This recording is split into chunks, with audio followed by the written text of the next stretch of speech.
Olá pessoal, tudo bem com vocês? Sejam todos muito bem-vindos ao Clube dos Dividendos. Eu sou o Bruno Mazzoni e no vídeo de hoje, dia 19, domingão, papo diferente aqui do clube pessoal do canal. Vou tentar passar para vocês curiosidades sobre dívida PIB. Vou pegar aqui o histórico brasileiro, o nosso de 2007, que eu tenho aqui do Poder 360 até quase a atualidade, algo em torno de fevereiro, mas trago a fonte para vocês que já tem aqui inclusa no artigo as projeções para 2024 e 2025 em relação a essa dinâmica entre dívida e PIB, mas eu vou comentar também sobre parceiros aqui, ou competidores, melhor dizendo, de fluxo, para principalmente bolsas e investimentos, né? Bolsa de valores e investimentos, trazer o México, como é que está a dívida do México por aqui, do Trading Economics, e também o seu ETF, para a gente falar um pouco sobre price action, sobre investimento em renda variável, fluxo, tá? Tudo isso eu vou tentar contemplar para vocês aqui. Falarei sobre o Chile, tá? Então também teremos aqui a dinâmica da dívida PIB chilena, tá? Trading Economics sendo como fonte. Vamos finalizar aqui com o ETF do Chile.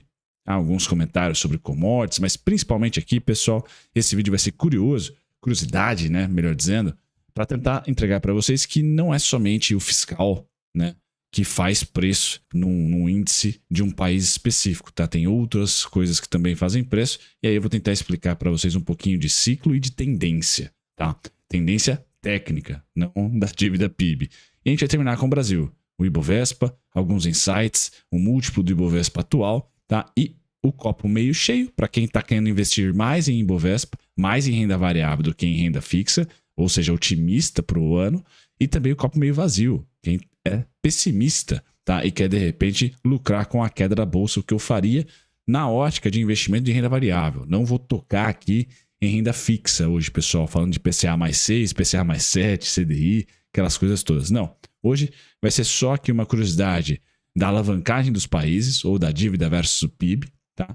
Em proporção do PIB, comparar México, Chile e Brasil e falar um pouquinho das análises gráficas aqui para a gente identificar a tendência, para ancorar a expectativa ou ajudar vocês a ancorarem a expectativa de acordo com uma opinião minha, mas também bastante dados, né? Bastante dados mesmo. Ser menos opinião do que a certeza cravada aqui, porque a gente tem bastante dado. No mais, disclaimer na tela, eu sou o Bruno Mazzoni. Seja muito bem-vindo aqui ao Clube dos Dividendos. Pessoal, se você é novo, a gente compartilha pelo menos uma vez por dia uma curiosidade como essa, ou mais precisamente, né, com maior recorrência, teses de investimento e atualizações operacionais. Vamos lá, pessoal. Aqui é uma foto não muito, vamos dizer assim, curta. Temos 2007 a 2024. Então, Lula, um pedaço do Lula 2, tá? Dilma 1, Dilma 1,5 ali 2, Temer, Bolsonaro, aí pandemia e também a guerra Rússia e Ucrânia, tá?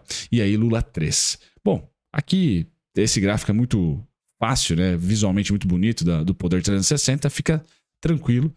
Eu só teria o adendo aqui do estudo da nossa evolução da dívida, que foi a pandemia, tá? A pandemia é realmente algo que difícil de se mensurar, de se repetir, e a gente provavelmente coloque também algo difícil de se mensurar, tá? Com o que está acontecendo no Rio Grande do Sul. Legal? Se a gente tirar ali a pandemia, o governo Bolsonaro diminuiu a dívida PIB, e o governo Temer manteve dívida PIB, depois de uma forte alta no governo Dilma, tá? E o Lula 2, podemos dizer, eu não tenho o histórico anterior, mas creio que a dívida estava bem acima de 56%, tá? O Lula 2 também diminuiu a dívida PIB. Então, dos governantes que nós tivemos aí, podemos dizer que Bolsonaro, Lula 2, tá? E Lula 1, acho que Lula 1 e Lula 2, Temer estabilizando e Bolsonaro diminuindo dívida PIB dentro do histórico da redemocratização. Não tem o Fernando Henrique. Seria legal também olhar o Fernando Henrique, embora a época do Fernando Henrique foi muito atabalhoada e foi ali que começou-se a ter um pouquinho mais de ordem, tá, na nossa parte fiscal e monetária. Então acho que até seria injusto, muito provavelmente a dívida subiu no governo do Fernando Henrique, mas acaba sendo injusto ali a comparação até pelo marco fiscal que nós começamos a ter naquele momento, tá? E política também monetária um pouco mais robusta, plano real e por aí vai. Mas aqui eu quero que a gente atente, pessoal, primeiro a tendência. Então a tendência 2014, tá? A 2024 foi uma tendência 2014 a 18, a 17, 18 de alta, depois estabilização. E 2024 a gente está vendo novamente a alta da nossa dívida. Inclusive o artigo, tá, do Poder 360 coloca projeções de analistas tá? Colocando 2024 entre 80,1% e não mais 75,6%. Aqui, Brunão não sabe, não tem competência para fazer a continha do quanto que o esforço para recuperar o mais rápido possível o Rio Grande do Sul vai impactar na nossa dívida PIB. Tá? Lembrando, tá, que a dívida sim vai aumentar, sem dúvida nenhuma, o fiscal será ali comprometido, né, com as ajudas para o Rio Grande do Sul, porém o PIB, a resposta do PIB também deve ser numa magnitude bem robusta. Então eu não sei como que essa proporção vai se dar, mas algum impacto altista, pelo menos no curto prazo, que o dinheiro chega antes do que ao crescimento econômico, eu creio, né, a dívida acontece antes, né, é firmada antes do que o crescimento, eu creio que em 2024 a gente veja isso bater os 80%, seja headline, tá? A nossa dívida atingiu 80%, tá? De PIB em 2024. Gravem só aqui, pessoal, independente do político A ou C, tá? A tendência que nós víamos então de Temer a Bolsonaro era de lateralização ou queda, tá? Agora a gente volta a subir a nossa dívida PIB. 75,6%, vamos colocar indo para 80%. Tá? Bacana, 80%, pessoal, do nosso PIB é dívida. Ponto final, tá? Quem financia, Tesouro ali se esforça, etc. Tá? E os principais investidores são os fundos, tá? Institucionais, alguns estrangeiros também financiam a nossa dívida pública, tá? O mercado financeiro, dentre outros agentes, e até agentes do próprio governo, acabam ajudando a financiar a dívida. Tá? Beleza, temos aqui 80%. Quando a gente vai para o México, e aqui a fonte é o Trading Economics, já dou a fonte para vocês já, pessoal. O México, em um gráfico mais simplório aqui, está na casa aí dos seus 48% dívida PIB.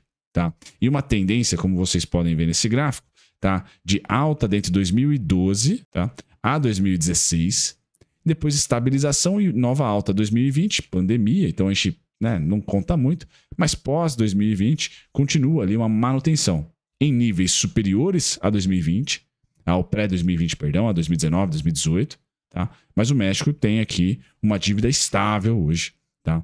Entre 48% e 50% do PIB, 47% e 50% do PIB, a gente pode colocar assim. O pré-pandemia estava na casa dos 45%, tá? Então entre 45% e 50%, se você aumentar a margem de erro aí, a banda, beleza? E minha fonte é o Trading Economics, pessoal, site gratuito aqui para vocês, caso queiram pesquisar aí dívida pública, porcentagem do PIB do México, tá? Bem legal, então.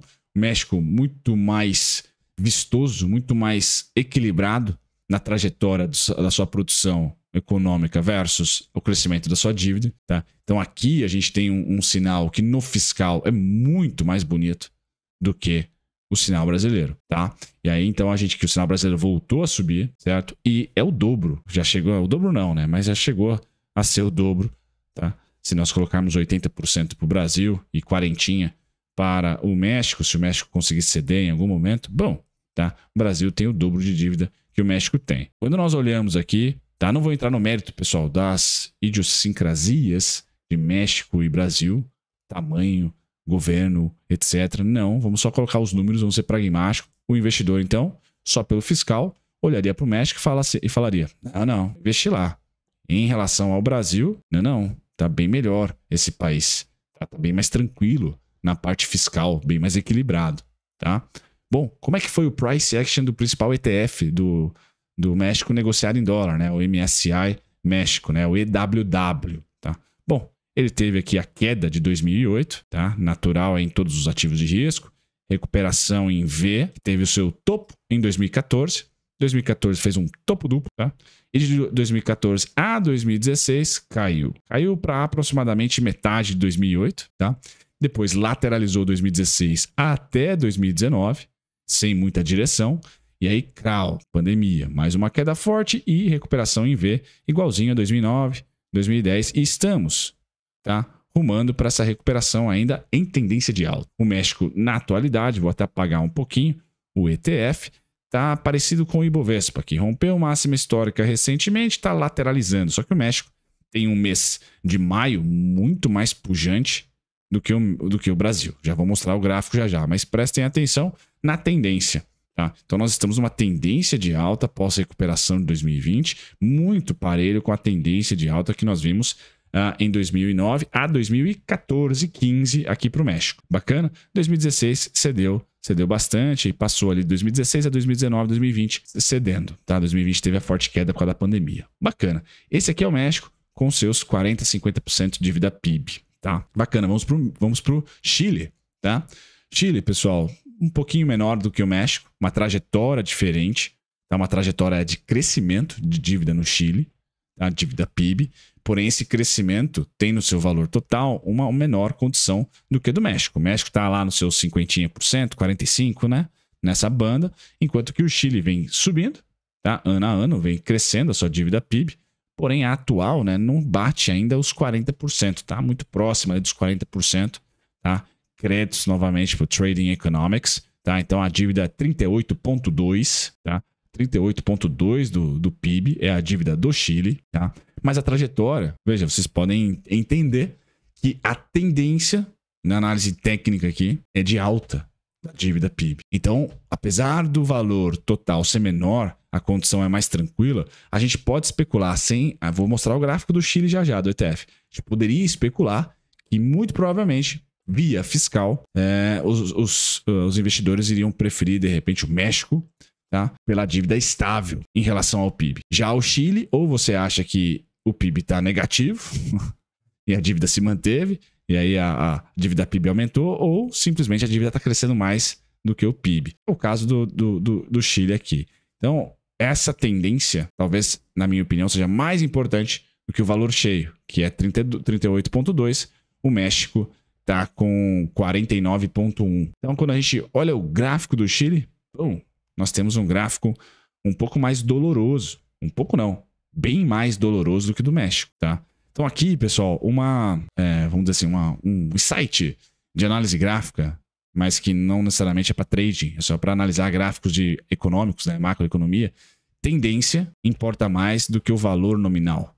Acho que essa seria um primeiro insight aqui para esses gráficos macro. Então a tendência do México de 2012 a 2016 foi de alta dívida PIB, mas depois estabilizou, tá? Já a tendência do Chile ainda não estabilizou dívida PIB, tá?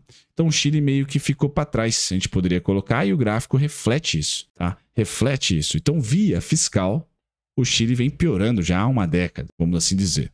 A gente pode colocar nessa perspectiva, beleza? E aí os preços são mais agudos aqui. A recuperação, ela ocorreu, né?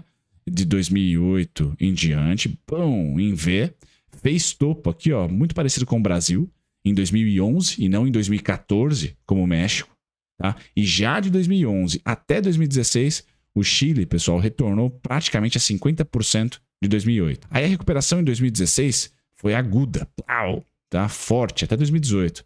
Só que em 2018 já não aguentou o tranco, tá? E fez uma pernadaça de baixa até 2020. Meio de 2020, inclusive, ou começo de 2020, pandemia. E desde então, pessoal, vamos assim dizer que o Chile, tá?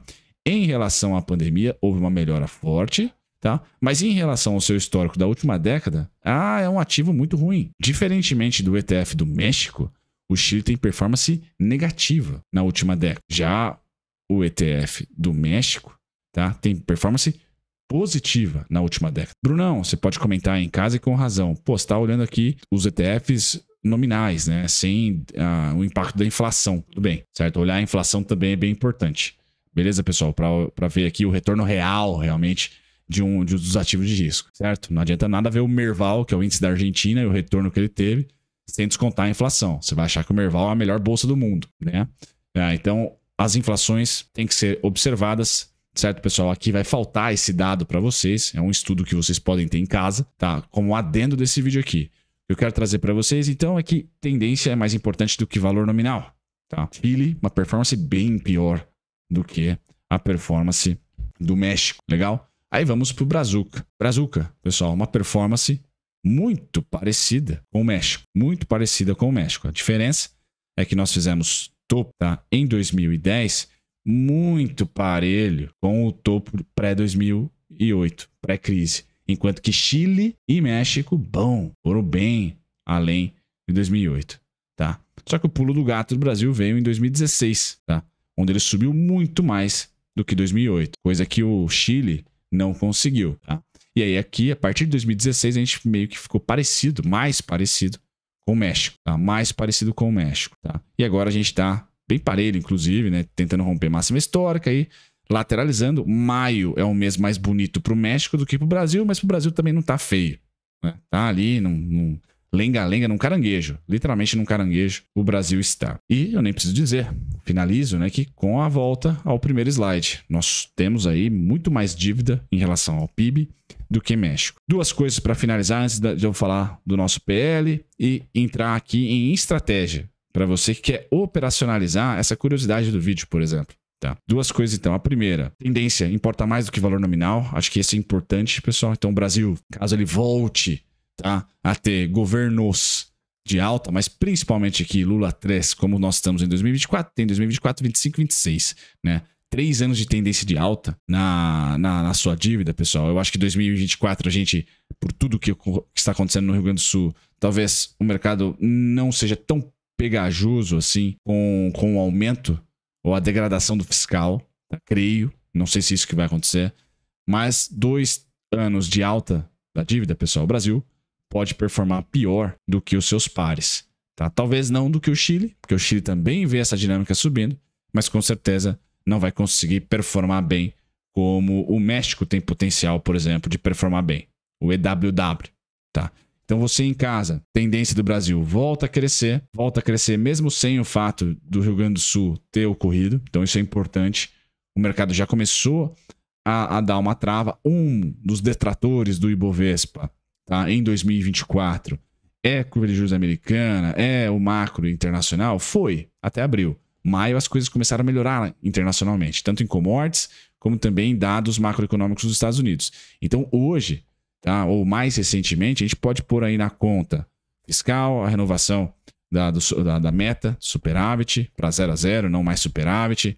Nós também tivemos Petrobras na semana passada ajudando bastante a gente não performar tão bem quanto o México performou, tá? Mas a moeda mexicana e a moeda brasileira, por exemplo, se apreciaram 1% na semana passada. Então, mais ou menos em bloco, tá?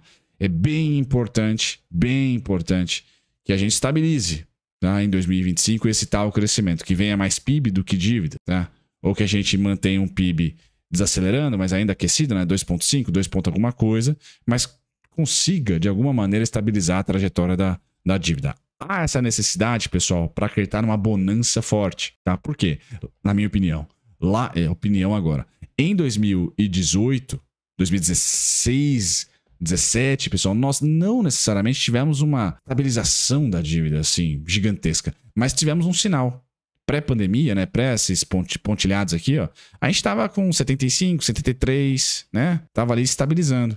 Tá? A mesma coisa aqui em 2022, certo? Mesma coisa aqui em 2022. Estava lá uma tendência de queda. Tá? Então, Temer e Bolsonaro tiveram momentos ali que o fiscal não foi detrator de preços para o Ibovespa. Foi outras coisas. A crise Rússia e Ucrânia poderia ter... Você pode falar, a própria pandemia, sem dúvida nenhuma. Tá? E outros nuances aí de fluxo, etc. Mas no fiscal, o problema volta recentemente. Estamos a 75,6. É um número importante, pessoal, porque é um número ali 80, 75, tá? Mas principalmente 75. Se a gente conseguir manter aqui, estabilizar aqui, me parece que se tirarmos a pandemia, é o tal do equilíbrio aqui. Que a gente pode ter o Brasil mexicanizando, né? Muito mais alto do que o México, que lateralizou, né? Estabilizou dívida em 50% no máximo. A gente está falando de 75%. Mas não estamos mais na realidade do México, que foi de 2007 ali a 2014. O Brasil falava de 56% de dívida PIB ali, média. Então foi um ótimo momento aqui do fiscal para nós. Mas vejam que, a partir do momento que a tendência começou a subir, e aí a alta foi vertiginosa no Dilma 2, não foi no Dilma 1, tá? Foi no Dilma 2, que a alta foi bem vertiginosa ali em 2014, 15, tá? Aí que a gente na Bolsa sofreu mais. O Ibovespa 2016 ali sofreu um pouquinho mais. Nosso topo foi em 2010, pessoal. Mesmo aqui de 2010 até 2014, tá? O nosso fiscal estava equilibrado. E mesmo assim a gente teve um nuance, uma precificação ruim. Então aqui, tendência mais importante do que o valor nominal. E ponto 2, não é só o fiscal. Entra também em expectativa, projeções, né? Expectativa principalmente, né? Que envolve muito ali algo subjetivo. Então, expectativa ali de 2010 a 2014, principalmente em 2014, aí que tivemos Banco Central cortando juros, com a inflação subindo. Se eu colocasse aqui o gráfico de Selic e inflação, né? vocês iam perceber que realmente ficou difícil.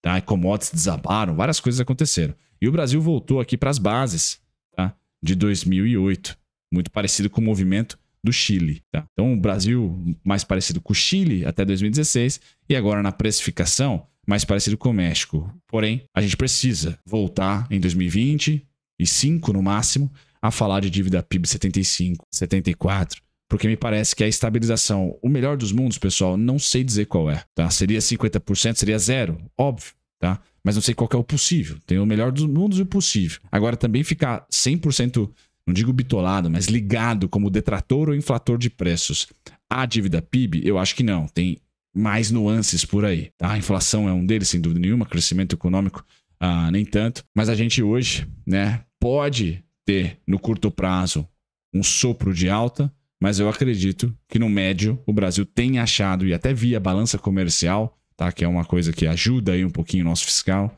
tá, deve ajudar no futuro, já está ajudando e deve ajudar muito o câmbio. Tá? A gente pode falar de um país, infelizmente ou felizmente, estabilizando alto, mas estabilizando entre 75%, 80%, quem sabe corta de novo para 73%. Tá? Essa seria a realidade para os próximos anos, principalmente no governo de esquerda. Difícil imaginar, tá, o Lula cortando abaixo dos 70%. Por mais que ali que o Lula 2 tenha sido 56, 51, pessoal, não vejo, tá, uma trajetória de queda forte. Eu vejo só essa trajetória aqui de estabilização. Então seria essa a minha parte aqui de tendência, né, da nossa dívida PIB e como que isso influencia o preço de ativos. Então eu trouxe para vocês o EWW, tá muito parecido com o Ibovespa hoje, mas também trouxe o Chile, que é bem mais redondinho, mas vê bem mais redondinho porque tem uma dívida menor, né? Mas vê a trajetória, talvez ser algo, né, desde 2012, ali, uma trajetória de aceleração de dívida PIB. Certo, pessoal? No mais, finalizo para vocês aqui com o PL da Bolsa, agora mais quantitativo, dizendo que, olha, um bom desconto aconteceu ali em 2022, mas 2024 não é não está cara. A Bolsa não chegou a bater nem os seus 10 vezes lucro. E se você acreditar, então, que a gente vai estabilizar a dívida ou que vai crescer no curtíssimo prazo, mas depois volta a CT por uma troca de governo ou simplesmente porque a gente vai conseguir ali fazer algum tipo de dever de casa na estabilização nesse mesmo governo, bom, o que eu tenho aqui? Deixa eu traçar para vocês aqui. 2014, 2013, 2012, 2011, tá? Nós negociamos no Ibovespa dentro das faixas de 10 a 15 vezes lucro. Tá? Hoje a gente negocia a 8,5. Então, assim, há um desconto no múltiplo brasileiro. Tá? Isso coloca para mim um viés mais de alta do que de baixa. Então, para finalizar, a estratégia para quem está otimista com o preço dos ativos, não necessariamente com o país, com a política, com o governo A, B, C, pessoal, mas é com o preço do Ibovespa.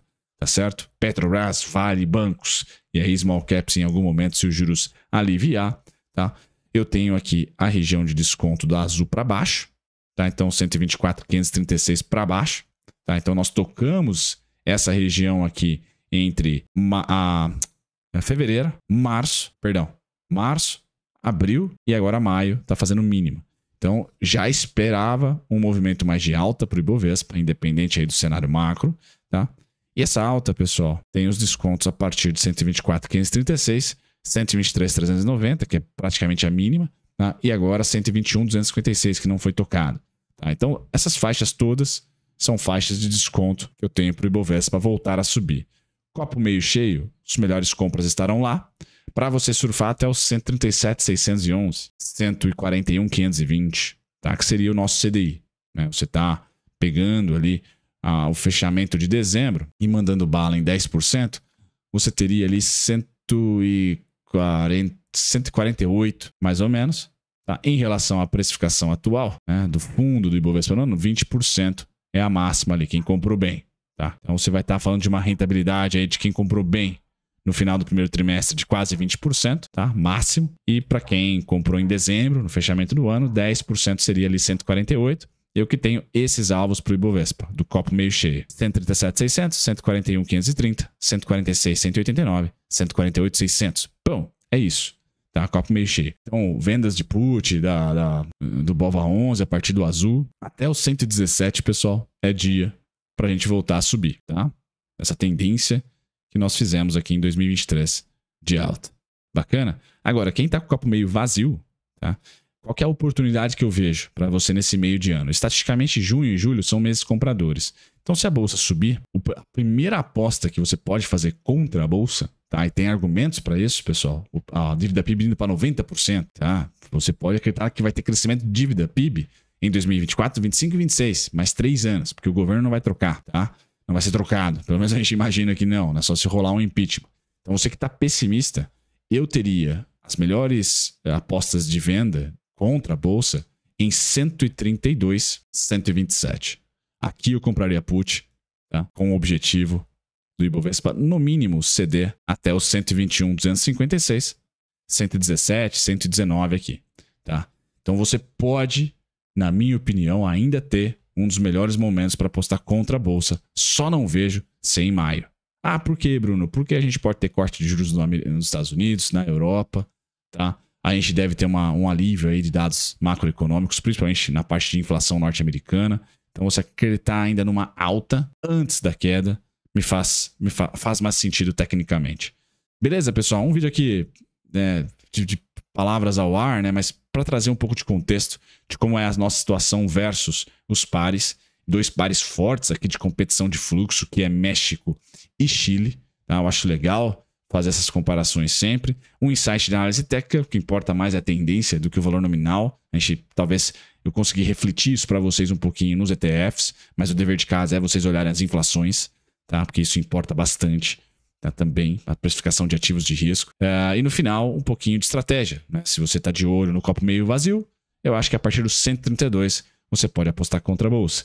Você que está com o copo meio cheio, comprou, tá? Em abril, comprou também em maio, certo? E agora espera mais descontos aí, quem sabe acontecer novamente no 124.500 ou no 121.256, ali que é o próximo ponto de desconto. Para surfar até o 137, 141, 146, 148. Eu, na minha carteira, tô 60-40, renda variável fixa, tá?